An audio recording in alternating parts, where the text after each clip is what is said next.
Hello there, it's Tina Logassi from Prim Heirloom Designs, and we are now on to our fourth figure, Joseph, from the Nativity Scene Series.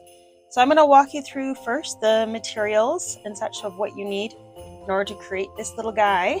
So I've got my pattern sheets here. They're both printed on sulky. It is only necessary to print the first sheet on sulky for this one. The second sheet can be printed on quilter's freezer paper or on regular paper, and you can then cut that out just directly on your felt because there is no embroidery. The first page I highly recommend you print that out on sulky, and they are the scale bars down here. Just make sure that measures 3 inches when you print out, which should be at full scale on your printer. And the next thing is I've got my wool blend felt sheets in the different colors I'm going to be using, which will be broken down in the materials list below. You do need to pre-shrink your felt, as with all the other figures. Even if you get the kit, it does need to be pre-shrunk. Okay, and I've got some embroidery flosses here. Then I've got unfinished wooden bead, 20 millimeters, piece of interfacing. I have this brown wool yarn. It's a chunky number 5 size, and I like this one because it's got like this little gray running through it, which I thought was something a little different for Joseph. Okay, and then the other thing that you need for this pattern is this coffee stained cheesecloth, and that is what I wrapped around him for his little shawl cape thing, and I really like it. It adds a lot of texture to this figure. So all you're going to do for this is you'll find in the pattern instructions on how to make a coffee stain liquid, and you're going to take just some cheesecloth from the dollar store or fabric store or whatever you'd like. You stick that in, swirl it around a little bit, squeeze it out, and then you lay that to dry. And then from that piece you can cut the piece that's specified in the pattern. Then I've got 4 pipe cleaners, actual pipe cleaners, not chenille stems. This is the brand that I use. And I have, for this head, if you don't buy the kit and you've got to draw on the bead yourself, you need a Sakura Jelly Roll number 8 in red and black. Those are the best ones for marking on the bead. In addition to that, you're going to need some rice, some stuffing. I always recommend sheep wool stuffing is my favorite. Stuffing fork or purple thing will help you get into all the tight little spots on Joseph. Some white glue. I like to use the quick dry tacky glue, but the regular Aleene's glue works fine as well, and probably any craft glue. Hot glue gun, wire cutters, and basic sewing supplies. So to start, first thing I'm going to do is I'm going to take my pattern pieces, roughly cut out around them, and organize them per color. All right, I am back, and what I've done is I've put all of my sulky pieces onto the appropriate colors, and now I'm going to take you through the embroidery on all of these pieces. So let's start with the arms. Okay, so for these pieces, I'm just taking my embroidery floss. I've got 2 strands here, and I'm going to make this X shape first. And I'm just using the sulky to show me where I need to stitch. Okay, so I will finish that up afterwards. I'm just going to put this color aside, and I'm going to show you how to do the back stitch. Okay, so for the back stitch, you're going to come in about how wide you want your stitch. So I'm going to come in there because that'll hide my knot away from the edge. And then come through and make my first stitch. And then I'm going to come back in that first spot and make my next stitch. And you're going to just keep going along like that, and that is what's called a back stitch. If you have any questions about how to do a back stitch, you can Google it, and there will be all sorts of video tutorials that will help you. So that's what you'll be doing for the arms. For the tunic, you've got that same pattern, the X's with the back stitching across the top and the bottom. And then for, there's the other arms, so that's fine. The hat top, it's literally just an X stitch, just a slightly different shape, and it's going around in a circle, so you're just following those lines. So for the belt, he's got a running stitch, so what you're going to do is take your thread, and you're just going to make a stitch over each of these lines. So you can see I'm starting at the end of the line, and I'm ending it there. And you're going to do that all the way up. All right, and then next we have on his headdress, this is all just one big back stitch. So you're going to come in like you did on the other one. And you're just going to go forward, and then you're going to go back on yourself for the next stitch and continue on in that manner for this entire line. Okay, all the embroidery on this, there is no metallic thread on the Joseph, so, or that I'm using it. You're more than welcome to put some in yours. So this is all done with 2 strands of DMC floss. Okay, so the last piece I want to show you is the lantern, and these are all just single large stitches. So I'm going to start up here and go across to this diagonal, then up to this one, and across to the other diagonal, and then each of these outer pieces or outer lines is again 1 big stitch, and you're going to want to pull them tight, but not tight enough that you're going to pull on your felt. All right, so I'm going to go ahead and finish embroidering these off camera, and then I'm going to cut them out around their final line, and then we'll move forward with doing the assembly. Hey guys, I am back, and I've got my embroidery done and all the pieces cut out. So if these pieces do not have any of the embroidery on them, they were just cut out. Just note that where you see those lines, that's to indicate where you're sewing afterwards. Those are not to cut out, all right? And I believe that's only on that piece that you've got that to worry about. So and then to soak this sulky off, I've got my tub of water, and I'm gonna go through each of these pieces and I'll show you what they look like after they've been embroidered. And then I've got all of these little guys, and they just get put into this lukewarm water, and they're gonna sit in there about 5 minutes, and then we're gonna carefully take the sulky off. And then for pieces like this that just have a bit of embroidery at the end, I am just going to peel that off and take that off, and then put this piece in. Okay, so you've got all these arms. All right, so I'm just cutting off that excess sulky on the tunic pieces, and those are the last ones to go in the water. So we're just gonna give that 5 minutes, and I'll come back. All right, so it's been about 5 minutes, and so I'm gonna take my pieces and just start to gently rub away whatever sulky is left on there. And once I've done that, just fold and squeeze out my pieces and then lay them flat to dry on a towel. Okay, so you can see here I've got all my pieces with the sulky dissolved off of them, and now they just need to dry. So I'm going to put them aside on this towel for a few hours or even overnight. Make sure that your pieces are not touching each other in case there's any bleed. And yeah, once these are dry, that we can go ahead and build up Joseph. Okay guys, I am back, and all of my embroidered pieces are dried for Joseph. So I'm going to go ahead and show you how to work on this body. So starting with the body front and back, we're just going to peel back that sulky. And this is one of those patterns that, again, it has these lines indicating where you're going to be whip stitching, and you're going to whip stitch all around the bottom with these 2 pieces together, because you're going to be forming another box on the base of Joseph so that he will stand. So I'm just going to use this to kind of give me an indicator of where I'm going to start and stop that whip stitch. It's about there, and from here I'm going to go ahead and whip stitch all around till about the same point on this side. Alright, so you can see that I've done the whip stitching around this part, and I've stopped and started where those lines were on the pattern piece.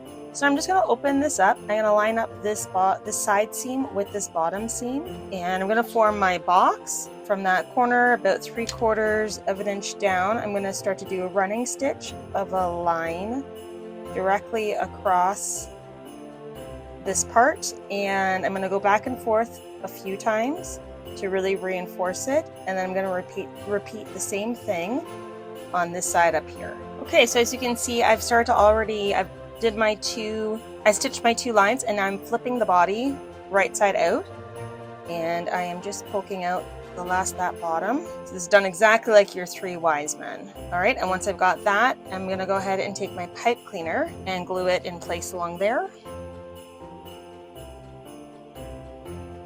You let that dry moment, and then you're going to go ahead and fill this opening with rice, just like the other characters. Okay, so once you've packed that cavity full of rice, you're going to continue on your whip stitch, trying not to lose any rice. And I'm going to go around about here, and then I'm going to start to stuff it with stuffing. So here you can see I've come around to here with whip stitching. Now I've stuffed the remainder of this cavity with sheep wool, and now I'm just going to finish stitching around with a whip stitch to fully close off this body. All right, so here you can see the base figure is done. So we're just going to put this aside, and the next step is the tunic on this one. So I've got my 2 tunic halves, and I'm going to flip them around and just sew across the shoulder seams with the whip stitch. All right, and then I'm just going to repeat that on this side as well. All right, so you can see I've got those stitched on either side, and you will notice that you can tell, so the tunic front and tunic back do have slightly different geometries. So when you go to put this over top of the body, which is the next step, make sure that you got the piece that's marked tunic front on the front. So I'm just feeling here, my spine is here, the pipe cleaner, so that's my back. So this will just go get slid on over that neck, and now I'm just going to line up these 2 corners and start to whip stitch this side. I'm going to go all the way down to the end of the body. And once you've got one side sewn up with a whip stitch, you're just going to line up that seam with the seam of the body so that you know that you're centered on there, and you're going to pull it over, and you're going to start to sew up on this side, starting or ending at that corner. So you've got your little opening for the arm. So this time, just because it's easier for me, I'm going to start at the bottom and line those pieces up, but equally you can start at the top. It's up to you, whatever works for you. All right, so here you can see I've got the tunic all sewn up on both sides. So for now, I'm just going to put this piece aside, and we're going to move on to the arms. Right here, I've got the left and right arm pieces all lined up, and I've got the wrong side facing up. And here I'm going to take my 2 pieces of pipe cleaner, and I'm going to bend them so that just a little bit is coming out of that embroidered end, and then it's going to curve up like so, and that's where I'm going to glue it into place. And with this one, likewise, I'm going to just have a little bit protrude like so, because that's to put the bead on. And so now I'm going to glue both of these into place. Okay, and so then you can take these matching pieces and flip them over so that now you've got the right side out. And if you notice that you've got a little bit of random threads hanging out from this side, go ahead and cut those off, because they're just gonna get in the way. Just make sure you don't cut off your knots. So I'll flip that back over, and now I'm going to start to sew these arms. So I'll just start with this one, and I'm going to start at one end here, and I'm going to whip stitch across. And I'm going to stop part way to get some stuffing in there, then I'll keep whip stitching and I'll continue to stuff it. All right, so you can see here that I've finished up that first arm, and I've stuffed it as I went, and I'm just going to push this little bit back in there. And then I'm going to finish it off with the little hand bead that I have over here. So that'll just get glued right on there. And if this is actually a great length, but if my pipe cleaner was too long, you can always cut it down a little bit. So I'll add a little bit of glue on there, and also use white glue for this, and pop it in. Okay, and then I'm going to let that dry. Meanwhile, I've moved on to the other arm, and I've already whip stitched all the way around up to about here, and that's where I'm going to start stuffing. And you're just going to want to stop there. It's easier to stuff this part of the arm before you start to make your way around that curve. So we'll just get a bit of stuffing in there, then I'll continue my whip stitch around, and then I can stuff the rest of this from the bottom. So now that I've got both of my arms complete, I'm back to my body, and I'm going to make sure I can feel that pipe cleaner at the back. So that is my back, and you're going to assemble these arms on to it. The one that is bent at 90 degrees is going to go on, it'll be his right arm. Okay, and then so I'm just going to go ahead and glue that in place. It's just going to sit inside this little arm cycle, so in that goes. And then the straighter one is going to go here. Okay, so that one I'm just going to make sure that your tunic is nice and straight. Stick some glue in there and pop that in. Okay, and then these can always be adjusted afterwards depending on how we're gonna get that figure standing with the staff and such. So then after this, we're gonna actually move on to the face. So I'm gonna put this aside. I have my face pattern. I'm gonna show you how to use this, and I've got my bead, 2 markers, and a pencil. So if you're going to use this pattern, what I recommend regardless, is pick the side of the bead that has these kind of lines running across it. And you're gonna draw like a center line that's as much as you can do equal distance from the top and the bottom. And then you're gonna draw a similar up and down lines. So I always like to start these heads with the grid. So if you were totally not comfortable with this and you hate working on the faces, I'm hoping that this little guide will help you. You can basically place it so that those lines are sort of in the center. And this gives you an idea of where to place the features, and hopefully it gives you a little more confidence. I would actually do it, I would line up so that those eyeballs are sitting directly on your horizontal line. And then you can come in underneath and try to match it a little bit and get something with your pencil to work with. I'm just going to freehand this because it just works better for me. So I'm just going to come in here with the two eyes, and then I'm going to do my mouth around here, and then his eyebrows will kind of come along like that.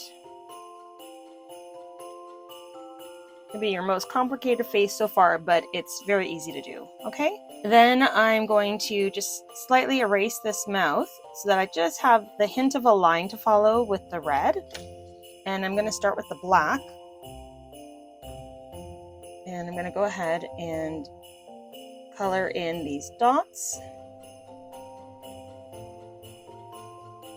in the eyebrow, just like that. And then I'm going to switch to my red, and I'm going to color in just that little bit of a mouth.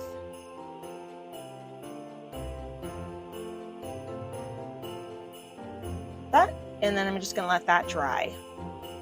So now we're going to move on to his beard. So I've got a bunch of yarn that I have pulled apart, and that's standing ready to go. And I'm going to take the beard interfacing piece and I'm going to cut around the dotted lines. This will be kind of my basis for Joseph's beard. All right, and then I'm going to take a comb, and you can just do this with your fingers, but I like to use the comb. And I'm just going to kind of open up those fibers a bit on both sides, and then I'm going to pull away that extra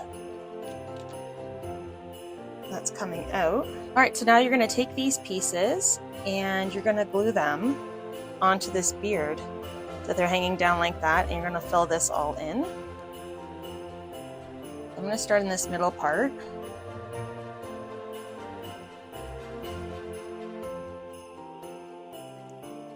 And sometimes you do have to go back if you see something not sticking, then just pull it back a little bit, add a bit more glue,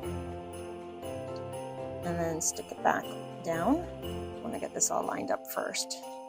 All right, so to show you again, I'm going to come in here with my glue.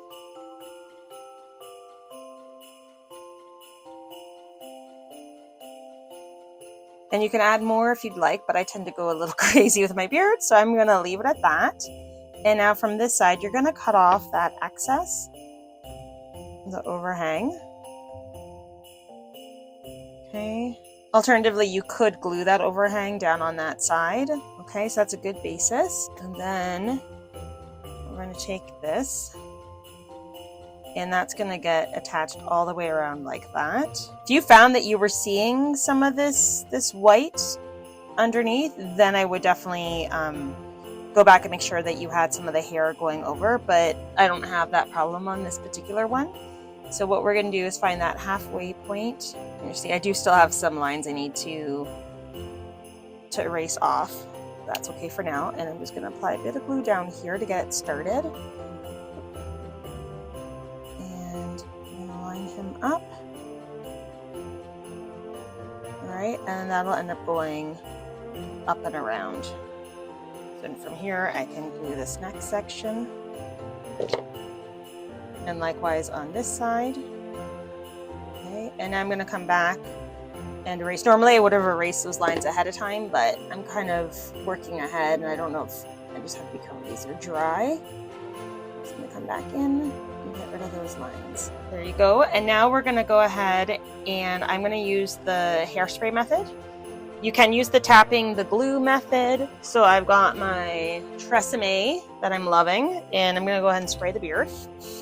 I don't know if you can see that hairspray sitting on there, but I'm just gonna do that, just do that tapping. I find it'll keep the hairs from coming out on you afterwards. They'll kind of stick to each other a bit, and it makes the beard nice and full. And then afterwards we'll come back in after we assemble this to the body, and we'll do a little bit of trimming. If you wanted to, I guess you could add a small mustache to Joseph. Gosh, you could add some hair all the way around. You can really play with this with any of the figures, really. So I'm just kind of separating a little more, get some more volume in there. All right, and then I'm just gonna go ahead and pop this. So there's his neck, and then this, you're just gonna glue it in place over the neck. So sometimes you gotta come back in and twist that neck. And then, oops, I have come over a little bit. I'm just gonna open that up so that I can squish that neck in, like so. So we'll add a bit of glue, now that I know that's gonna work okay.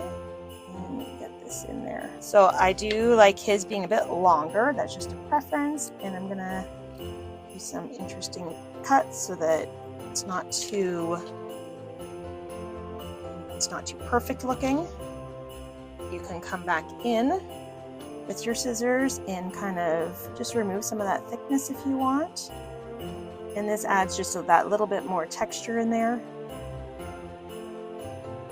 And I'm happy with that. So you can also, glue these in a bit tighter if you want to. There's lots of options. And we're gonna move on to the hat. For the hat, I have a hat bottom and a hat top piece. Okay, so for the hat, I've got my matching colored floss, and this is the top and the bottom. And I'm just gonna place that like so. And I'm just going to do a whip stitch all the way around on this one. So you can see I've now whip stitched all the way around the hat. And next I just need to take some stuffing, take this and thin it out and kind of roll it, roll it in pieces, and then come in here and pop that in, get it around on those edges. It's got a little bit of volume. All right, and then that can now be glued directly onto Joseph's head like so. I'm just going to go around this inner edge. Don't worry if you get a little bit of glue that's showing, because you do still have to put the hat band on. I'm just going to pop that on like that. And while that dries a moment, I'm just going to grab my headdress. And this is the correct side, that's the wrong side. I'm going to cut that little tail off so it doesn't show on the front. And then I'm going to find the center, and that is going to get glued directly underneath. So I'll add a bit of glue around this part, and I'll line that up there. And then I will continue to glue it until I run out of the piece, basically. So I'm just going to now add a bit of glue along here, follow that around. And then I'm going to do the same on this side. And around. And then the last step with that is you're going to take this little hat band. Again, you're going to carefully pull this off. You don't want to risk deforming that piece. It's so small.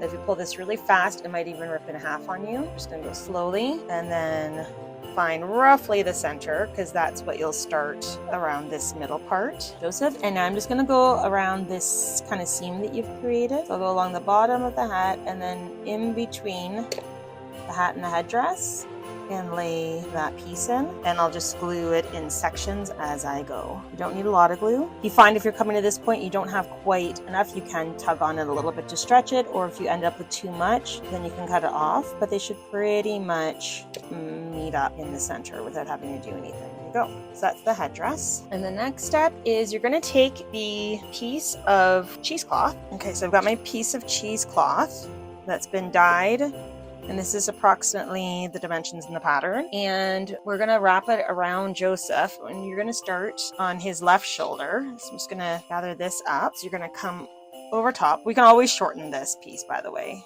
Just don't worry about that. Okay, so this is gonna come like that, and then it's gonna come over top of this arm kind of like that, okay? And you can find a couple of spots. I'm just gonna double check on the back. So I'd prefer his headdress to come over top. Actually have this even come down further.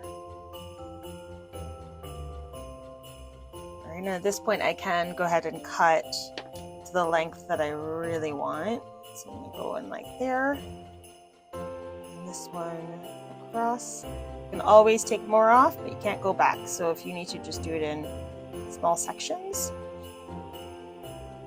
All right, and then you can finish off and just add a little bit of glue in a couple of spots where it's hidden. So I'm going to add a little dot on the back there, and maybe something down here and along here. Okay, he's really coming together fast. Okay, so then that's assembled. So the next step now is to take, okay, so once you've got those two glued, you're going to take his belt and find the approximate center. You can put this on several different ways. I like to put it so that it's kind of over top of this side, and then I'll go underneath this side just for something different, and it'll come around and go kind of underneath here. Go ahead and add some glue here. Okay, and you can glue the front if you want, but I don't think it's necessary. All right, so then that's the belt on.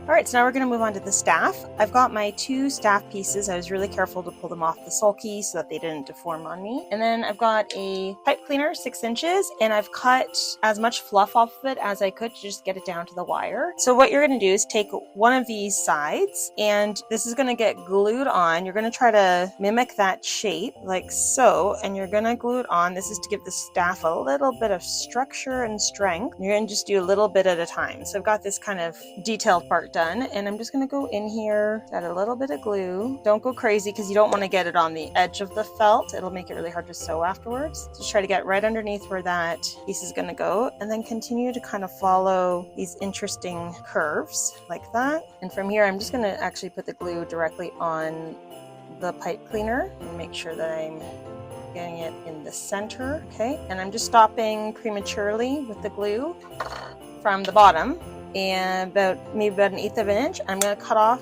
the remainder of that, so I've got a place also to whip stitch from down there. So this is what that piece is going to look like. And then you're going to take the matching piece over top and you're going to whip stitch it in place. So I'm going to start at the bottom and line it up to get all those fluffs out of the way, and I'm just going to start down here,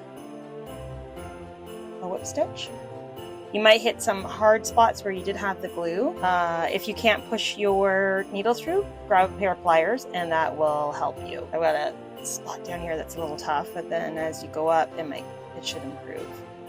Okay, so you're gonna do that all the way around the perimeter. All right, so I've got my staff ready. I've done the whip stitching all the way around, and I'm going to put that aside, and we're going to go ahead and work on the lantern. So for the lantern, I've got all my pieces here. Again, if I've got a straggler, I'm just going to cut it off before the knot and make sure that knot's on the back side. And for each of these, you're going to put one of these little roofs on top, and it will obviously be bigger around the edge, and that's what you want. So I'm just going to add a drop of glue in there and line that up. Right, and once you've got that done, you're going to switch over to, I've got brown thread here, and I'm going to take 2 of these pieces, and you're going to start at the roof, and you're going to make sure that any nubbles are on the inside like so. I'm going to start right up here at the roof, and I'm going to be whip stitching all the way down there, and I am going to continue with my brown floss to do the sides. And just so you know, this is what we are working towards. So you got your 4 sides sewn together, then you got your base, and then you've got this strap around the base of the lantern. So far I've got 2 of my sides sewn together. I'm going to continue on and get these other 2 sewn on, so I've created like a box with the roof. And I'm just going to show you, I've got my 4 pieces all joined together. Now I'm going to close off my last side. I'm going to start at that peak again and line up the roof halves, and I'm going to come down with my whip stitch. Okay, and when I come here, I'm just going to make sure that all that floss is on the inside. So check this side to make sure I'm not catching that embroidery floss. Just take an extra stitch down there. So now I've got this cavity that needs some filling. So we're gonna go ahead and take some of our stuffing, and I'm gonna go up with my tweezers because they've been working really well for this, and pop that in. I don't know, I might have grabbed too much, but I'm gonna make it work. So push that in, and then you're gonna take this bottom piece and you're gonna go ahead and that gets sewn at the base. So I'm going to start in this corner and carefully sew this piece around. All right, so you can see I've got that bottom now sewn on all the way around. It's looking good. And the last step is to take this strip that goes along the bottom. Oh, I got to pull off the sulky first. Again, be careful with this. You do not want to deform this piece. Pull that off. And this will get, I like to start and stop this kind of in the center instead of at a corner, and that'll probably be my back. So you're just going to throw a little bit of glue around. This just goes around that edge. And then where you've got this seam coming together, that'll just be your back. All right. And then the last step with this is you just need to create this little strand at the top. So I'm just going to come in, make sure that I've got my back at the back. So I'm going to come in and go just through side to side, 2 strands of embroidery floss. And then I'm going to pick a spot and tie that off. It doesn't need to be very long because this is going to be hanging off of the staff. So you can now take your staff and you could sew that in place. I actually I just let it dangle there, but if you want to really secure it, you really should just sew that into place. And actually you can push this knot so it's not as visible down to that base and cut the tails off just a little more. All right, and then make sure you got the front out so it'll look like that. And then the last step is to get that positioned into Joseph's hand. Just take this off because you don't need it right now. Take your staff. You can decide if you want that curve to be towards him or away from him. I'm going to go for towards him. I think I went away from him in my last sample. It doesn't matter. And I'm going to throw just a little bit of glue in on his hand and make sure that that is touching the ground and glue that in place. Okay, and then the last step is to take this, if you have not attached it permanently to the staff, and that'll just get put on like that. That's it for the Joseph figure.